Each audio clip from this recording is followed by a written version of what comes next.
Sure. So we've spoken about this exclusion pyramid and the different layers of exclusion, from political exclusion to economic exclusion to social exclusion, and last video we spoke about psychological exclusion and the effects thereof. In this video, I just want to chat about the interconnectedness of all of these things. That is not really about solving it top-down or even bottom-up. It's understanding how they're all linked.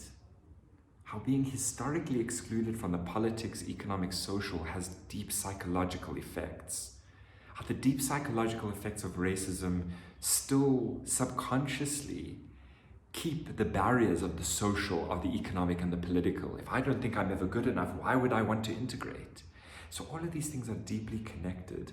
But if we just think for a moment the effects on an individual, it is my true belief, right, that physical illness manifests when there is disconnection.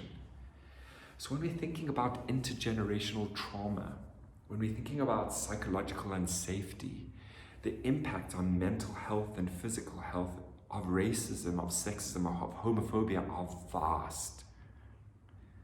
LGBT people have the highest suicide rates in the world. That's not for any other reason than the effects of exclusion.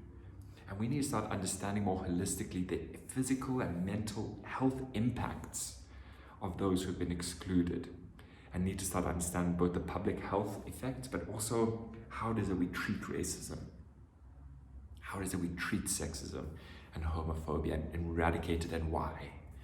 So when we're talking about inclusion, right, to wrap this all up, the reason we're talking about inclusion is because we exist in a world that has exclusion in it.